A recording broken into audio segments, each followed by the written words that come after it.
Le bureau de police de Goma, à l'est de la République démocratique du Congo. L'inspecteur provincial reçoit son homologue européen pour un point de situation. Bonjour mon colonel. Georges, quelle nouvelle? Ça a été? Les deux hommes se connaissent bien et partagent une vraie complicité. C'est indispensable pour mener à bien leur mission, rétablir une police en qui les citoyens de cette région puissent avoir confiance. Georges Alba travaille au sein de la mission de police européenne EUPOL. Nous travaillons sur le programme Amani ensemble, qui est le désarmement des groupes armés sur les territoires du Nord et du Sud Kivu.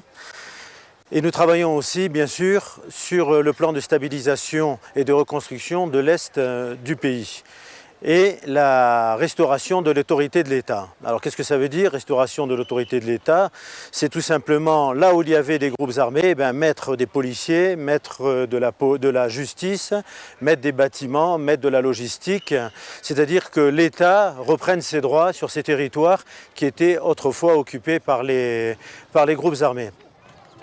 La province du Nord Kivu a connu 10 ans de conflit. Des milliers de familles vivent encore dans des camps de déplacés.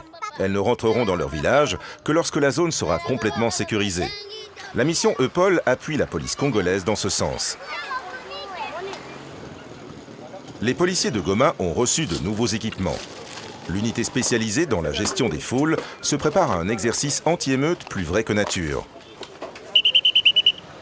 Ligne de base, 2 lignes de base, rapidement. Les policiers en civil jouent le rôle des manifestants.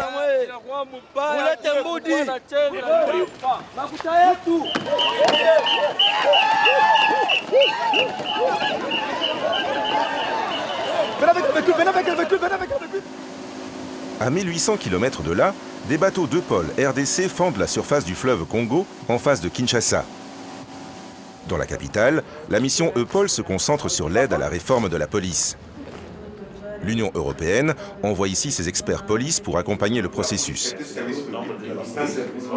Des dizaines de conseillers congolais, européens et internationaux se réunissent en petits groupes de travail sur des thèmes spécifiques. Nous arrivons maintenant, après 4 ans et demi de présence PESD au Congo, à un tournant fondamental de la réforme du secteur de sécurité. Un grand nombre de travaux ont été réalisés, des travaux conceptuels, intellectuels, très peu visibles mais consistants. Il faut maintenant passer à l'appropriation par les autorités, à la mise en œuvre de tout ce travail de préparation, de planification et de conception. D'un point de vue opérationnel, la mission EUPOL a déjà permis la formation d'une unité de police de recherche et d'intervention, ici en pleine démonstration. Ces exercices ne sont que la partie visible d'une formation qui insiste aussi sur les qualités morales et intellectuelles des unités spécialisées. Il y a un adage français qui dit « Dis-moi quelle police tu es, je te dirai quel gouvernement tu es ». Donc nous sommes l'image du gouvernement, nous sommes l'image de la démocratie et nous devons contribuer à défendre les droits de l'homme.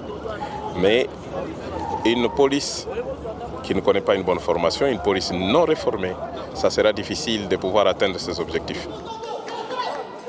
Cette démonstration de force ne doit pas faire oublier que la réforme de la police et des forces armées congolaises implique un long processus de démocratisation. L'Union européenne s'est engagée à apporter toute son expérience dans ce domaine.